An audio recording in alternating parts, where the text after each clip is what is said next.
मित्रों नमस्कार। मित्रों आज एक बार पुनः काशी एक रहस्य की इस श्रृंखला में मैं आप लोगों के साथ काशी का मानचित्रण इस विषय पर चर्चा करूंगा, जिस पर प्रकाश डालने के लिए हमारे साथ उपस्थित हैं प्रोफेसर पृथ्वीश नाग जी। गुरुदेव प्रणाम। नमस्कार। नमस्कार गुरुदेव, सबसे पहले तो मैं आपको बधाई देना चाहूंगा कि जिस तरीके से आप काशी में रह करके काशी का चित्रण पर काम करके काशी के लिए सेवा दी है, तो निश्चित रूप से आप इसके लिए बधाई के पात्र हैं। धन्यवाद। और गुरुदेव, आपको मैं ध्यान में रखता हुआ आपसे जानना चाहूंगा कि प्राचीन ग्रंथों में काशी का मानचित्रण किस प्रकार मिलता है, विशेषकर स्कंद पुराण के काशी खंड में भू रचना का क्या स्वरूप मिलता है, आप हमारे दर्शकों को बताने की कृपा करिएगा। जो हमारे पुराने पुस्तक हैं जी, उन पुस्तकों में काशी का उल्लेख तो सबसे में है जी। और मानचित्रण तो नहीं है, लेकिन वर्णन जरूर है। वर्णन में कि जैसे स्कंद पुराण में ही है कि जहाँ गंगा है और अस्सी है, वरुणा है, ये सारी चीजें जी वहाँ बताया गया, मतलब भौगोलिक स्वरूप उसका कोई बताया गया है। और साथ में ये भी बताया गया है कि क्यों जो है इसकी उल्लेख किया गया है, क्यों इसकी इम्पोर्टेंस क्या है। जी। तो उसमें जैसे मोक्ष का शहर है, मोक्ष का सिटी है, ये बताया गया है। और शिव जी की जगह है, ये बताया गया है। लेकिन ये भी समझना जरूरी है कि जब हम काशी कहते हैं तो किस काशी की बात कर रहे हैं, उसका भौगोलिक स्वरूप क्या है। जी, आपको मैं एक छोटी सी किस्सा बताना चाहूंगा। जरूर। कि जब रेलवे लाइनें बन रही थी देश में, अंग्रेज लोग बनवा रहे थे, जी। तो अब हुगली के पश्चिम में का जो इलाका है, जो इस समय बंगाल में और बिहार वगैरह में आता है, जी। तो वहां जब रेलवे लाइन बनना शुरू हुई तो लोगों ने बहुत विरोध किया। विरोध क्यों किया कि ये क्षेत्र जो है वो काशी क्षेत्र में आता है। अच्छा।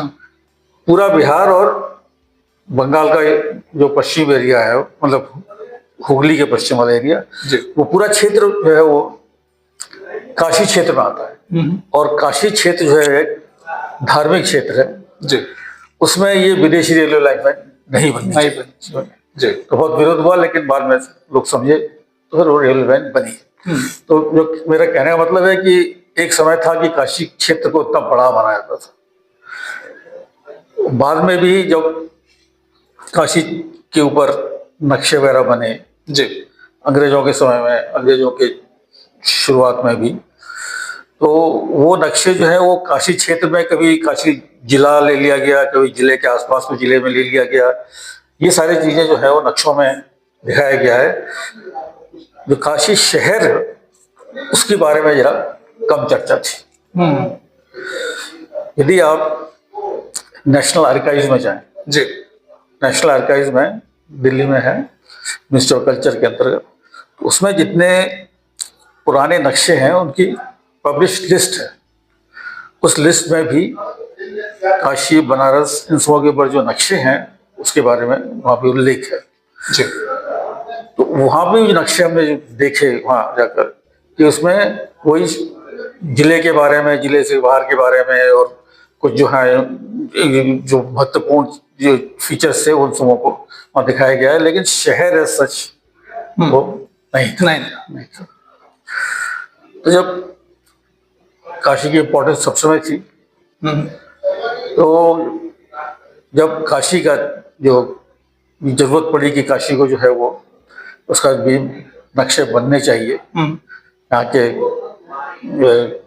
व्यवस्था को ठीक रखने के लिए, तो पहला नक्शा कब बना, तो प्रोफेशनली बना 1800 के आसपास। 1800। हाँ, प्रिंसेप, जेम्स प्रिंसेप के 1832। ये जो पहला नक्शा है ये 1832। और वो नक्शा जो है वो प्रोफेशनली, वो नक्शा जो है उसको माना जाता है कि प्रोफेशनल तरीके से बनाया गया था। इसके करीब 200 साल हो गए। जी। उसके बाद सर्वे ऑफ इंडिया जब स्टेब्लिश हुई 1757 में, प्लासी की लड़ाई के बाद 10 साल बाद, तो उस समय जो आइडिया था कि नहीं, जो भी क्षेत्र है जो कि ईस्ट इंडिया कंपनी के अंतर्गत है, या जो यहाँ के जो राजा हैं उनके अंतर्गत है, वो सब चीजें ठीक से उसकी मैपिंग होनी चाहिए जी। तो उस प्रोसेस में नक्शे पूरे देश के बने, टुकड़ों टुकड़ों में बने। हम लोग कहते हैं अक्षांश देशांतर, ये टुकड़ों टुकड़ों में बने। उन नक्शों में काशी भी आया, और फिर काशी उन नक्शों को जोड़कर काशी का नक्शा जो है वो तैयार किया गया जी। तो यदि आप पुरानी किताबें देखें, मतलब आज से 60 साल 70 साल 80 साल में, तो जो इवन BHU के पब्लिकेशंस में भी जो नक्शे दिखाए जाते हैं वो आज से 70-80 साल पहले उन जो टोपोग्राफिकल मैप्स को जोड़ के जो बनाया गया था उसी को ही दिखाया जाता है। बहुत सी पब्लिकेशन में अभी तो पुराना नक्शा ही दिखाया जाता है जी। लेकिन ये जो टोपोग्राफिकल मैप्स हैं सर्वे ऑफ इंडिया बनाते हैं, वो उसका अपडेशन चलता रहता था, और उसके साथ साथ काशी का जो पोर्शन आता उसका भी अपडेशन हो जाता था, और उसको जोड़ के नक्शे बनते रहे, और वो एकदम प्रोफेशनली वो नक्शे बने हुए थे कि सब अक्षांश देशांतर सब कुछ जो है एकदम एक्यूरेट। उसमें एक जगह से दूसरी जगह गंगा का जो कर्वेचर है, वो गंगा की गहराई 80 और वर्णा का किस तरह से कहाँ बह रही है जी, ये सारी चीजें जो है वो उसमें ठीक से दिखाई गई। इस तरह से जो इम्प्रूवमेंट होता रहा, और 2005 में जिस समय मैं सर्वे जनरल था जी देश का, उस समय भी इस तरह नक्शा बनाया गया जो नक्शा आप सामने यहाँ देख रहे हैं जी।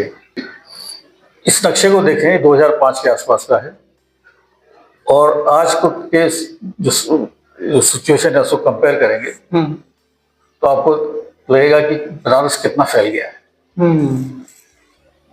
BHU के बाहर का जो पोर्शन है जी, वो सब खाली है, कुछ था ही नहीं हुआ। और आज देखिए सब कॉलोनी की कॉलोनी सब एक के बाद एक कॉलोनी बन गई है, और ये नेशनल हाईवे 2 अब नेशनल हाईवे 19 है, उसके दोनों तरफ देखिए कितना डेवलपमेंट वगैरह हो गया है।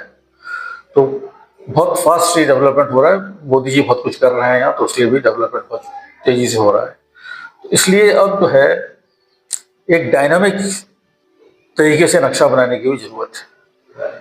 तो जब मैं डायरेक्टर था national atlas and thematic mapping organisation का, तो उसमें बड़े बड़े शहरों की मैपिंग की प्रोजेक्ट लिया गया।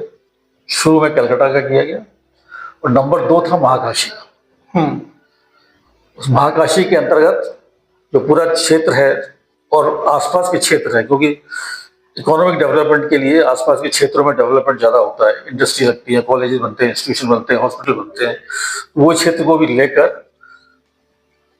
पूरे एरिया को कुछ पार्टों में डिवाइड किया गया, और वहाँ का satellite data, remote sensing data वहाँ का कलेक्ट किया गया जी। GPS से उसको करेक्ट किया गया। करेक्ट करने के बाद एक बेस मैप बना, और बेस मैप बनने के बाद फील्ड वर्क से वो डेटा हम लोगों ने उसके ऊपर प्लॉट किया, और जो है वो बना, काशी का नया नक्शा बना। उस क्रम में सबसे पहला जो नक्शा था वो करीब 2000 के आसपास हम लोगों ने निकाला जी। बाद में किताबें वगैरह भी उसके एटलस वगैरह निकाली, वो आपको मैं दिखाऊंगा, मैं वो निकाली हमने। उसमें सारे फीचर्स जो है, लेटेस्ट फीचर जो है वो दिए हुए हैं, रेफरेंस इंडेक्स ये सब किए उसमें, उस नक्शों में पूरे आपको मिलेगा। लेटेस्ट डेवलपमेंट आपको वहाँ से आइडिया हो सकता है, लेकिन शहर तो फैल ही रहा है जी। वो भी जो डेटा है वो भी पुराना हो जाता है, जिस दिन आप मैप तैयार करेंगे उसके नेक्स्ट डे ही पुराना हो जाता है। तो बहरहाल वो नक्शा जो है अभी यूजफुल है। उस नक्शे को आज के आप सब जगह देखेंगे, हमारे इंस्टीट्यूशन में भी लगा हुआ है, चाहे तो आप फोटो भी सी ले सकते जी हैं। अवश्य। तो वो लेटेस्ट डेवलपमेंट जो है वो है। लेकिन इंटरेस्टिंग चीजें क्या है, जब हम फील्ड में डेटा कलेक्शन करने गए हम्म, तो बहुत सी चीजें पता लगी जो आम जनता को, आम पब्लिक को पता नहीं है। नहीं है। जैसे कोई कॉलोनी देख रहे हैं, रिकॉर्ड में हम देख रहे हैं कि वो जो है वो पोखरा था वहाँ। हम्म, तो पोखरा का आधा पोर्शन, 2/3 पोर्शन में कॉलोनी डेवलपमेंट हो गया। ये सारी चीजें निकल के आई। दूसरा, जो नाम वगैरह है हम्म, उससे पता लग रहा था कि यहाँ पहले क्या होगा, मिस्र पोखरा। मिस्र पोखरा में पोखरा होना चाहिए, जी उस मोहल्ले का नाम मिस्र पोखरा है, लेकिन पोखरा वोखरा दिखाई नहीं देता है। इस तरह के कई जो है वो नाम हम लोगों को मिले, जो कि ओरिजिनल नाम कुछ और था, उस हिसाब से कुछ और होना चाहिए था, और इस समय कुछ और है। एक और इंफॉर्मेशन मिला कि जो बुद्धिस्ट रेलिक्स थे या बुद्धिज्म से रिलेटेड जो फीचर्स थे, वो रिकॉर्ड में मिल रहे हैं। फीचर कुछ भी ग्राउंड में ही मिल रहा है, जिसके बारे में बहुत कम चर्चा होती है। और एक समय लगता है कि पूरा बनारस में एक बुद्धिस्ट लैंडस्केप था। इन फीचरों को जोड़ते हैं हम लोग। शैविज्म भी है। जी तो डिफरेंट आप पीरियड में देखेंगे तो लगता है कि बुद्धिस्ट लैंडस्केप और शैव लैंडस्केप में आपस में कंपटीशन होता था। शिव जी के मंदिर बन रहे हैं, इधर बुद्धिज्म का भी कुछ चल रहा है। बाद में अब देखेंगे कि जैन लोग भी आए और सबों का मुस्लिम का भी था। तो ये जो है वो इस फील्ड वर्क में ये सारी चीजें जो है वो इंटरेस्टिंग चीज निकल के आई। वो रिकॉर्ड हम लोग के पास है। कभी मैंने सोचा था कि इसके ऊपर कुछ लिखूंगा मैं, कि ये जो है डिफरेंट टाइम पीरियड में किस तरह से जो है वो सतह के ऊपर जो है वो चेंजेस होते रहे। इसमें एक चीज बहुत ही याद रखने की बात है, ये सब जानते हैं गंगा उत्तर की तरफ बह रही है, और ये जाके बनारस शहर में नदी टकरा रही है। जी ये जो जो घाट सब बने हुए हैं, एक तो पक्के घाट है, वो कुछ कंट्रोल करते हैं, नहीं तो पानी के धक्के से गड़बड़ हो सकता था। दूसरा, ये जो है ये पठार एरिया है। उसका नाम क्या है? राजघाट प्लेटो। तो वो एक बड़ी रेयर चीज है कि गंगा के उत्तर में पठार का एरिया केवल बनारस है। जी और जो ये पठार जो है ये सबसे पुराना एरिया है देश में। पठार ही सबसे पुराना है, बाकी तो मैदान फैलाना है, जो कि जियोलॉजिकली रिसेंट डेवलपमेंट हुआ है। तो हम लोग कहते हैं ना कि बनारस कभी खत्म नहीं होगा। जब से दुनिया बनी है तब से बनारस चल रहा है। उसका एक कारण ये भी है कि बनारस एक पठार के ऊपर है, पानी का स्रोत सब समय था। बहुत से जो बस्तियां हैं, शहर हैं, वो पानी न होने के कारण या बाद में खत्म होने के कारण वो शहर भी उजड़ गए। लेकिन बनारस नहीं उजड़ेगा, कोई गंगा का पानी का सोर्स बना रहेगा और पठार के ऊपर है। ये यूनिक लोकेशन है। जी तो बनारस के जो सर्वाइवल है या बनारस को जो मतलब इसका इतिहास जो है वो ज्योग्राफी से भी डिक्टेट होता है। जी तो ये बहुत इंटरेस्टिंग बात है। जी बहुत लोगों ने इस पर काम भी किया कि इसके ऊपर बनारस के जो ड्रेनेज सिस्टम है, उसकी प्लानिंग है, ये भी किस तरह से जो है वो यहाँ के टोपोग्राफी के हिसाब से कनेक्टेड है। तो एक यूनिक एग्जाम्पल बनारस का बनता है कि यहाँ के जो ज्योग्राफी है, टोपोग्राफी है, यहाँ का रिलीजियस जो वो है, रिलीजियस बातें हैं यहाँ की, वो सब मिलके इसको यूनिक बना रहा है। और बहुत कुछ यह है इन नक्शों में भी ये उभर के आता है। जी। उस निगाहों से आप देखेंगे तो आपको समझ में आएगा, नहीं तो सब नक्शे तो एक से एक है।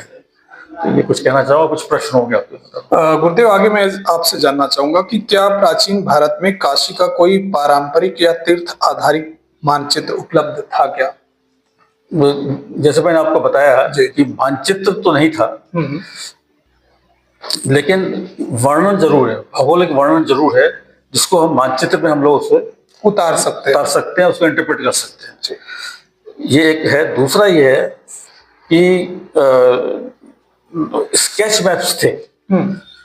कि कंसेप्चुअल मैप्स थे कि वाराणसी चिड़िया की तरह है कि हाथी की तरह है कि ये इस तरह का जो है वो वर्णन दिया गया है, और स्केच बने हुए हैं, वो आपको हर जगह आपको मिल जाएंगे। तो उसका उसी हिसाब से इंटरप्रिटेशन करते हैं। जी। पंचकोशी भी एक तरीका है, उसके पंचकोशी का जो एरिया है वो भी वाराणसी को एक रिप्रेजेंट मानते हैं उसको, कि वाराणसी एक समय इतना था। वाराणसी के बीच में फिर पंचकोशी, ये सब को एक कंसेप्चुअल जो एरिया है वो तो उसके बारे में चर्चा होती रहती है, लेकिन आप नक्शा कहेंगे नहीं है, भौगोलिक वर्णन है। गुरुदेव, अभी आपने पंचक्रोशी की बात करी, तो आपकी बात को ध्यान में रखता हुआ मैं आपसे जानना चाहूंगा कि काशी के पंचक्रोशी मार्ग और उसके आध्यात्मिक भूगोल का मानचित्रण कैसे किया गया? ऐसा है कि जो भी नक्शे बने हैं आज लेटेस्ट जो बने हैं, तो पंचकोशी का रास्ता दिखाया गया है। हाँ। सब जगह हाँ। रास्ता दिखाया गया है जी। तो उसके अंदर के जो भी फीचर्स हैं उसको मैपिंग किया गया, बाहर भी फीचर उसको मैपिंग किया गया है। अब उसको फर्दर जो भी अध्ययन करना चाहे उसको इंटरप्रेट कर सकता है, क्योंकि बहुत से मंदिर हैं, पोखरे हैं, और भी चीजें हैं जो कि पंचकोशी रास्ते पे हैं। और जब परिक्रमा करते समय उन सबों की इम्पोर्टेंस रहती है, और जहाँ तक मुझे आइडिया है कि नगर पालिका जो है उसको मेंटेन भी करती है, तो उस हिसाब से आपको इंटरप्रेट करना पड़ेगा। गुरुदेव, ब्रिटिश काल में सर्वे ऑफ इंडिया द्वारा काशी का मानचित्रण किस दृष्टिकोण से किया गया? जैसे मैंने आपको बताया पहले ही कि उस समय जो नक्शे बनते थे टोपोग्राफिकल मैप, वो उसका जो मुख्य उद्देश्य था कि कौन सी टेरिटरीज जो है वो ईस्ट इंडिया कंपनी या बाद में ब्रिटिश क्राउन के अंतर्गत वो क्षेत्र आते थे, और कौन से जो है वो राजाओं के क्षेत्र थे। तो ये एक ऑब्जेक्टिव था वो सर्वे ऑफ इंडिया के मैप का। दूसरा ऑब्जेक्टिव था कि यदि किसी क्षेत्र को कब्जा करना हो तो मानचित्र होना चाहिए जिससे उससे कब्जा किया जा सके। तो सिक्योरिटी पर्पस के लिए या टेरिटरी कैप्चर करने के लिए ही ये नक्शे यूज होते थे। उन नक्शों के जब तैयार हुए तो उसमें भी काशी को कवर किया गया, और काशी का क्षेत्र उसमें भी निकल के आया है। तो वो भी एक है कि मतलब काशी का छोड़ के सभी क्षेत्रों का, सभी शहरों का भी उस एक्टिविटी में एक बाय प्रोडक्ट की तरह जो है वो नक्शे, वो शहरों के नक्शे बने। गुरुदेव, आगे मैं आपसे जानना चाहूंगा कि क्या औपनिवेशिक मानचित्रण और पारंपरिक भारतीय मानचित्रण में दृष्टि का अंतर दिखाई देता है? हाँ, बिल्कुल दिखाई देता है। जो जिसको आप लोग औपनिवेशिक कहते हैं वो कॉलोनियल मैप्स लोग कहते हैं। तो जो ईस्ट इंडिया कंपनी का काम यही था कि जो है वो नक्शे बनाए,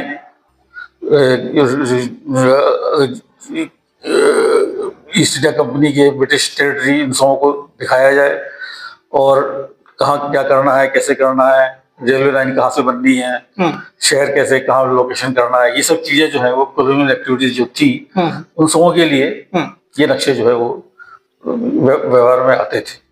इंडिपेंडेंस के बाद क्या हुआ कि जब देश स्वतंत्र हुआ 47 में, तो उस समय जो इंडियन गवर्नमेंट थी उसका ऑब्जेक्टिव क्या था कि गुलामी के बाद रिकंस्ट्रक्शन करना, डेवलपमेंट करना, प्लानिंग करना, ये सब ऑब्जेक्टिव्स थे।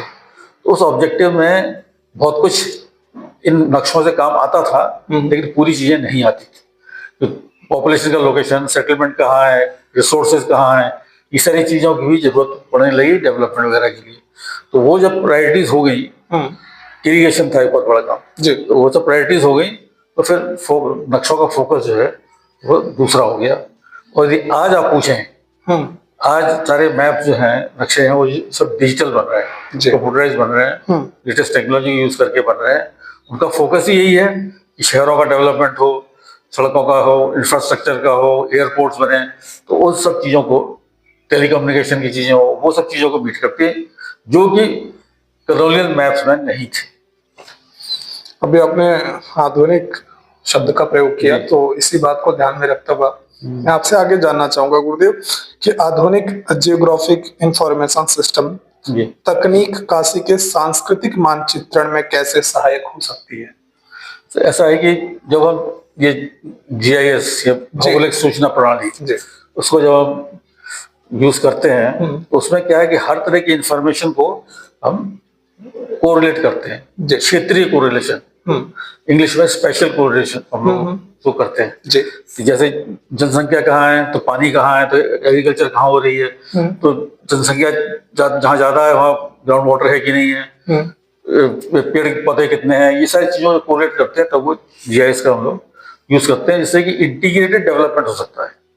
ये कॉलोनियल डेवलपमेंट नहीं, इंटीग्रेटेड डेवलपमेंट हो सकता है। अब जो सांस्कृतिक पोर्शन है वो भी एक इम्पोर्टेंट फैक्टर है। मान लीजिए यहाँ जैसे और शहरों में हो रहा है, ये अंडरग्राउंड रेल बन रही है जी। यदि काशी में हम अंडरग्राउंड रेल बनाएंगे तो जमीन के नीचे, क्योंकि सबसे पुराना शहर है, जमीन के नीचे जो है बहुत से आर्कियोलॉजिकल और कल्चरल आर्टिफैक्ट्स हैं, वो डिस्टर्ब ना हो, तो उसको ध्यान में रखते हुए हम लोग ये सारे काम करने पड़ेंगे। तो आप क्यों देख रहे हैं कि जो है वो रोपवे बन रहा है, जिससे कि जमीन के नीचे जो चीजें हैं वो डिस्टर्ब ना हो, इसके लिए इम्पोर्टेंट फैक्टर है। तो मतलब आपका जो प्रश्न है उसका एक आंसर ये भी है कि काशी का डेवलपमेंट GIS यूज करके, इसको यूज करके, ये एक चैलेंज है। टेक्नोलॉजी एंड कल्चर, इन दोनों को मिलाकर कैसे डेवलपमेंट होगा, ये जो है चैलेंज है, और यूनिक है वर्ल्ड में कि हाई टेक्नोलॉजी भी है और कल्चरल भी रिच है, दोनों समावेश कैसे होना है।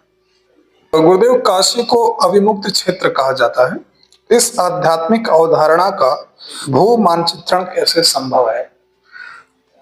जो भी यहाँ के इस तरह के जो फीचर्स हैं, जैसे मंदिर है, पुराने नदियां हैं, बहुत सी नदी ऐसे हैं कि जैसे बुधौलिया वाला रास्ता है, वो एकदम नदी होता था, तो इन सब चीजों को भी हम लोग उस नक्शे में दिखाएं और उस पर्सपेक्टिव में सोचें। कभी कभी क्या होता है कि जब फ्लड आता है तब आपको पता लगता है कि यहाँ के टोपोग्राफिकल फीचर क्या थे। अब तो बांट के रास्ता बना दिया गया है, लेकिन आपको लगेगा ये नाले थे, फिर आप रिलेट करेंगे वो ब्रिज का नाम भी है। जब आप जाएंगे विश्वनाथ मंदिर में जी, तो जो घुसते हैं वहाँ वो पुल का है, पुल है वो। अच्छा, हाँ, देखिए वहाँ जाके पुल है वो। तो फिर उसका मतलब क्या हुआ, नदी थी, बांट दी गई, और उसके बाद जो है वो यहाँ सड़क बन गई। कुछ हद तक आपको लगेगा कि जो रास्ता ये हरिश्चंद्र घाट जाता है, वहाँ भी इस तरह के फीचर मिलेंगे। और भी चीजें जो है वो फ्लड के समय या बहुत ज्यादा डिटेल सर्वे करेंगे उसमें आपको फीचर्स मिल सकते हैं जो कि कल्चरली रेलिवेंट है। गुरुदेव, काशी के घाटों का सांस्कृतिक मानचित्रण किस प्रकार किया जा सकता है? काशी के घाटों का तो जो शहर का सांस्कृतिक नक्शा बनता है उसी में घाट आई जाते हैं सबके सब। अच्छा, तो वो तो नक्शा बन सकता है, लेकिन यदि हम लोग उसकी ऊंचाई भी साथ में दें, काशी घाट में ऊंचाई बहुत इंपॉर्टेंट चीज है जी, ऊंचाई भी साथ में दें तो उसके और भी ये चीजें स्पष्ट हो सकती हैं कि कल्चर के साथ जो है टोपोग्राफी का क्या रिलेशन या क्या कनेक्शन था। जैसा कि अभी हम आप कर रहे हैं पॉडकास्ट, तो पॉडकास्ट और डिजिटल मीडिया के माध्यम से काशी के ज्ञान मानचित्र को कैसे जीवंत बनाया जा सकता है गुरुदेव? जैसे कि आप कहीं किसी भी क्षेत्र का, किसी भी चीज का, या विश्वनाथ मंदिर ही है या शंकर मोचन मंदिर है, उसके बारे में चर्चा करें तो वहां का जब उसका लोकेशन कहाँ है, नक्शे में कहाँ है, उसका 3D पिक्चर बने, उसको जो 360 डिग्री घुमा के आप दिखाएं, ये सारी चीजें करके आप जो है उसे इंटरेस्टिंग बना सकते हैं और लोगों को अट्रैक्ट कर सकते हैं। कर सकते हैं। गुरुदेव, क्या काशी का मानचित्रण केवल भौतिक संरचना तक सीमित है या यह स्मृति, कथा और लोक विश्वास का भी मानचित्रण है? जो मानचित्रण तो भौतिक चीजों के साथ ही लिंक होता है, लेकिन ये सारी चीजें जो आप कह रहे हैं वो सब चीजें उसको वहाँ अटैच किया, लिंक किया, अटैच किया जा सकता है, ये पॉसिबल है। युवा शोधार्थियों के लिए इस विषय में कौन कौन से गैप एरिया हैं जहां पर नई पीएचडी की संभावनाएं बन सकती हैं? आप दर्शकों के लिए क्या बताइए? देखिए, मेरे कई लेक्चर मैंने इस चीज पे दिया है कि इस मुद्दे पे कि काशी का जो भी अध्ययन है जी, वो इनकम्प्लीट है। जी, उस पर ऊपर बहुत काम करना है, कई सब्जेक्ट, कई एंगल से काम करना है, कई सब्जेक्ट को साथ में लेके काम करना है। केवल आप भूगोल के तरफ चलें या इतिहास की तरफ चलें या उसके सोशियोलॉजी की तरफ चलें तो वो कंप्लीट नहीं होगा। तो संगठित रूप में काम करेंगे, इंटरडिसिप्लिनरी होगा, नए नए फैक्ट्स हम लोगों के सामने निकल के आएंगे, तो काम करने की पॉसिबिलिटी बहुत है। इंटीग्रेटेड रूप में काम करेंगे, नई नई चीजें हमारे सामने आएंगी। आइसोलेटेड काम करेंगे तो उसकी लिमिटेशन रहेगी। तो पॉसिबिलिटी बहुत है, काम करते रहना पड़ेगा काशी के ऊपर, नई नई चीजें निकलती रहेंगी। और कोई भी ये कहे कि नहीं मैंने काशी के ऊपर बहुत ज्यादा धट कर लिया, वो इनकम्प्लीट ही रहेगा। गुरुदेव, काशी में आपका अनुभव कैसा रहा? आप हमारे दर्शकों को बताने की कृपा करिएगा। देखिए, मैं तो बाहर से आया था जी।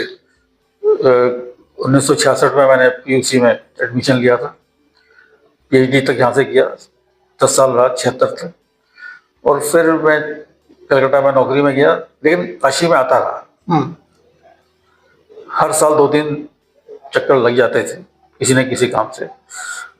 और जैसे आपको मैंने बताया कि महाकाशी का बड़ा प्रोजेक्ट हमने लिया, उससे मैं एसोसिएटेड था। फिर काशी विद्यापीठ में 2 टर्म में वाइस चांसलर था, संपूर्णानंद में मैं वाइस चांसलर था जी। फिर आईआईटी सिविल इंजीनियरिंग में मैं वहाँ भी 2 साल पढ़ाया। अब मैं शेपा में, बीएचयू में, बीएचयू है, आईआईटी बीएचयू यहाँ, फिर शेपा में हूँ। तो मेरा जो एसोसिएशन है, अब समझिए 1966 से 1966 से अब तक कितने साल हो गए? 60 साल हो गए। तो 60 साल से मैं इसका एसोसिएटेड हूँ। तो लगता है कि मेरा अपना ही शहर है, अपने साथ एसोसिएटेड हूँ, लोगों को जानता हूँ, लोग मुझको जानते हैं। तो मेरी कोई प्रॉपर्टी नहीं है, कोई घर नहीं है, कुछ नहीं है, लेकिन लोग जो है जानते हैं, इंस्टीट्यूशन के साथ में लिंक हूँ, एसोसिएटेड हूँ। तो ये अच्छा लगता है। कोई ऐसी बात जो बाकी जगह से काशी में अलग हो? काशी में एक खास बात यह है कि जब मैं छोटा था तो मेरे माता जी कहती थी कि यदि तुम विद्वान हो तो काशी में जाके प्रूव करो। अच्छा। यदि काशी में तुम विद्वान हो के एस्टेब्लिश कर सकते हो तभी तुम विद्वान हो, नहीं तो नहीं। तो मैं कोशिश करता हूँ कि बात को पूरी कर सकूं, ठीक है ना। गुरुदेव, आगे मैं आपसे जानना चाहूंगा कि काशी के स्वरूप के बारे में आप कुछ बताने की कृपा करिएगा। काशी के स्वरूप में हम जैसे हम लोग भूगोल के लोग हैं जी, तो हम लोग भौगोलिक दृष्टिकोण से देखते हैं कि इसका जो एकदम यूनिक लोकेशन है, और फिर इसके साथ जो है वो इंफ्रास्ट्रक्चर, इतिहास, इन सबों का बहुत तगड़ा लिंक है। जी। बैकग्राउंड भी पढ़ने की समझने की जरूरत है। जितनी जो पश्चिम से सेनाएं आती थी वो गंगा के दूसरी तरफ से ही मार्च करके निकल जाती थी। मराठा हो, अंग्रेज हो, मुगल हो, सब के सब जो है वो ये जो गंगा नदी है वो इधर लोगों को आने नहीं देती थी, बड़ा कम देती थी। नहीं खबर, हाँ, कम देती थी। और यदि विंध्याचल के जो पोर्शन है, जो कि पठार प्लेटो इंडिया का नॉर्दर्न पोर्शन है, और गंगा इन दोनों के बीच में जो जगह है वो सकरी जगह है। सारे आर्मी वही मार्च करते थे। नाम मुगल सराय वगैरह सब जो है उसी कारण है, सब मार्च करते थे। तो ये जो एरिया है ये बहुत ही एक्टिव रहता था इन सबों के लिए जी। तो और उसके अगेंस्ट में गंगा के उत्तर में काशी, जो कि धर्म वगैरह का सेंटर था, ये सब सेंटर था। तो दोनों चीज कॉन्ट्रास्ट था। तो गंगा नदी के कारण जो है वो कॉन्ट्रास्ट मेंटेन रहा। एक इंटरप्रिटेशन ये भी है काशी का। अच्छा। कि इसकी इम्पोर्टेंस, फिर काशी यहाँ से ये शिव जी का जगह है, यहाँ से हिमालय तक का एरिया वो भी शिव जी का एरिया है। तो दोनों का जो है कनेक्शन क्या था, इसके बारे में फर्दर स्टडी हो सकती, होनी चाहिए। इकोनॉमी यहाँ की देखेंगे, फर्टाइल एरिया था, खेती बाड़ी अच्छी खासी होती थी, और जो मैंने बताया गंगा के दक्षिण वाला पोर्शन भी बहुत ज्यादा फर्टाइल होता था। तो शहर का जो सर्वाइवल है पानी के ऊपर, खेती के ऊपर, इन सब चीजों के ऊपर होता है, वो सारी चीजें यहाँ थी। अर्थक्वेक वगैरह बहुत कम आते हैं। उसका कारण पठार एरिया ऐसे स्टेबल है। जो ऐसा भी कहा जाता है कि ये जो नगरी भगवान शिव के त्रिशूल पर है, जी, तो इसके पीछे का जो जियोलॉजिकल कारण है या फिजिकल कारण है, उसमें यह है कि जैसा आपने बताया कि राजघाट प्लेटो के ऊपर है। प्लेटो जो है वो पेनिनसुलर इंडिया का पार्ट है, जो कि सबसे पुराना लैंडफॉर्म है इंडिया में। अर्थक्वेक वगैरह और सब जगह मिल जाएंगे आपको, प्लेटो एरिया में कम मिलेंगे, एक आध एक्सेप्शन है, कम मिलेंगे। तो इसलिए भी एक इम्पोर्टेंस बनती है काशी की, काशी सर्वाइव क्यों कर रहा है, कैसे कर रहा है।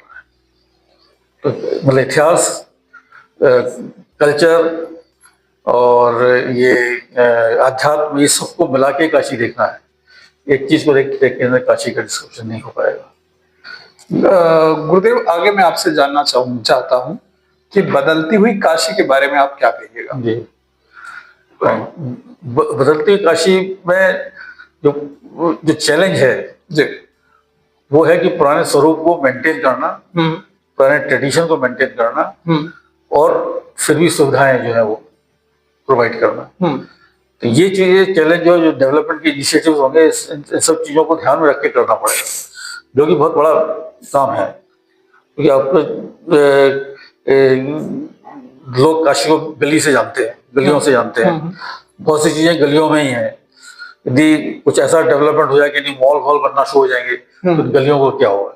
जी, मिठाइयों की दुकान है, खाने पीने की दुकान है, जो कि गलियों में है सब। तो यदि बड़ी बड़ी दुकानें मिठाई हो जाएंगी तो इन सब क्या होगा? रेपुटेशन की बात है, आइडेंटिटी की बात है। उन दुकानों की आइडेंटिटी क्या होगी? मिठाई की दुकानों की आइडेंटिटी क्या होगी? उनकी रेपुटेशन का क्या होगा? ये सारी चीजें जो है बहुत कुछ सोच समझ के तो ही इसका डेवलपमेंट होगा। और जो सब लोग चाहेंगे, हम भी चाहेंगे कि जो पुराना जो कल्चर है, सिविलाइजेशन है, वो मेंटेन रहे और डेवलपमेंट उसको प्रोत्साहित करे, उसके अगेंस्ट बना जाए, ये कहना चाहिए। गुरुदेव, आपके पास समय का अभाव रहता है जी। इसके बाद भी मेरे द्वारा एक बार प्रार्थना करने मात्र से ही आपने मुझे जो अपना सानिध्य प्राप्त कराने का शुभ अवसर प्रदान कराया, उसके लिए मैं निश्चित रूप से आपका आभार और धन्यवाद प्रकट करता हूं। मुझे बड़ी खुशी है, मैं आपसे कुछ कह पाया और आपके माध्यम से बहुत लोगों से अपने विचार जो है मैं तक पहुंचा पाऊंगा। बहुत बहुत धन्यवाद।